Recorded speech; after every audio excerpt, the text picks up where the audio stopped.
Hello and welcome to my video review of the Lanshan 2 Pro by 3F Gear. Hopefully going to have a link to it in the description below, but I purchased it off AliExpress. I also have the ground sheet for it and the carbon fibre poles. In the video you're going to see me using both the carbon fibre poles and walking poles. The video is going to come as follows. I'm going to start with a pitching demo. I'll then run through some of the pros and cons and a bit of an overview of the tent.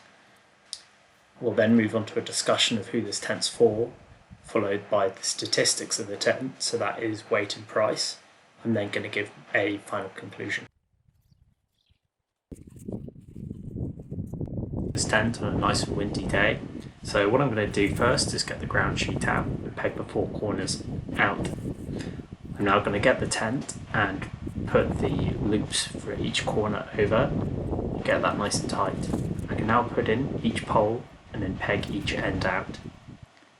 To finish off, I'm going to peg the sides out just to open the inside of the tent up, and that stops any condensation falling in you at the night. So I've just got done with an overnight bikepacking trip. Here's my pitch. I'd just like to share some of my thoughts about the Lanshan 2 by 3F Gear. Give you a quick look around. I'm going to start by getting the cons out the way. First of all, I think the first one will be that all the seams come untaped. So you can see I've got some seam seal around this one. I think I've sealed this. You can see on the outside of this one I put a little more seam sealer on it. Another one of the cons is, obviously this is a walking pole tent, so if you want to get standalone poles like you would need for, say, kayaking or bikepacking, you need to buy them, but they can be had. Here's I have a pair of carbon fibre ones that I also picked up off AliExpress. Just get a spider off me.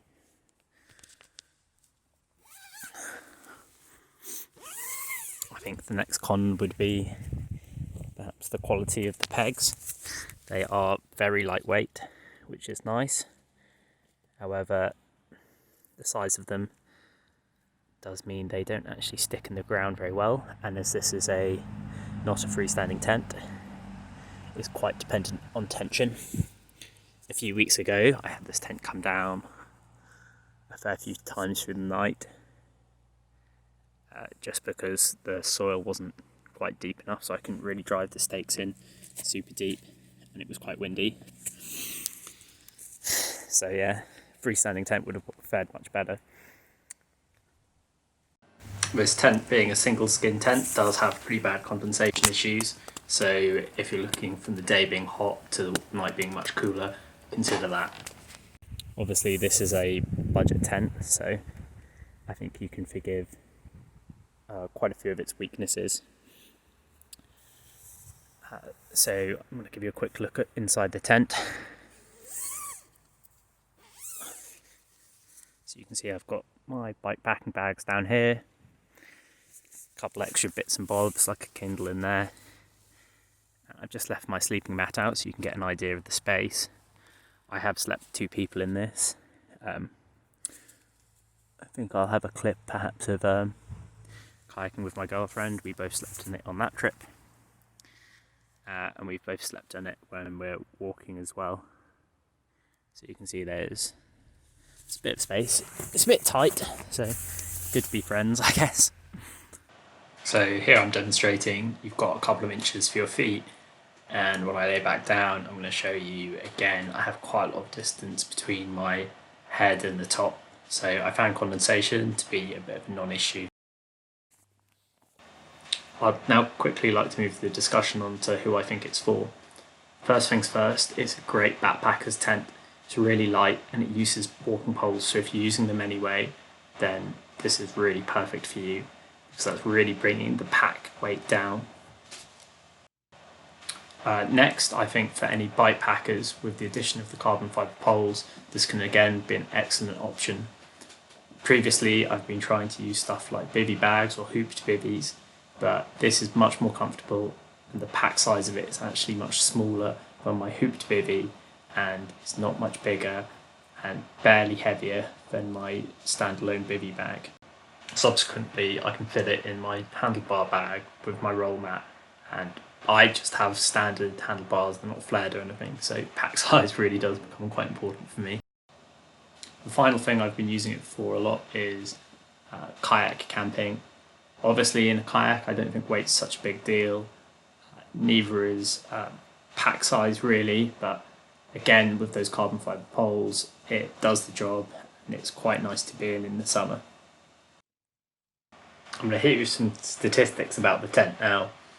First of all, the weight with pegs of the base tent is 950 grams. The price of that is $146, which is about £120. You can get the footprint as well.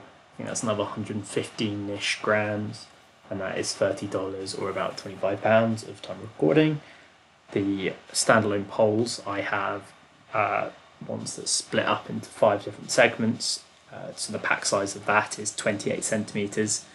The size when extended is 125 centimetres. These are $31 a pop, or about £25 pop, so $50 for the two or $62 for the two, and they are 93 grams. So in conclusion, I think based on its price, size and pack size, I'd have to give this a strong recommendation to anyone who's looking to perhaps replace an older tent, lightening their load and shrinking their pack size, or they're looking to just get into camping for the first time. This is a good price and I think you'd be very happy with it. Of course, I think you do need to bear into consideration its negatives, so if you live somewhere incredibly rocky, then this perhaps isn't the one for you and you should look at something that is freestanding instead of a tension-based tent like this. Okay, thanks for watching my video review. It'd be great if you guys could perhaps leave a comment, subscribe. If you like the tent, I'm going to leave links in the description below. If you've never shopped with AliExpress before, it'd be really good if you could sign up using my referral link. This will just help me get a bit of money and perhaps review a few more fun items from AliExpress.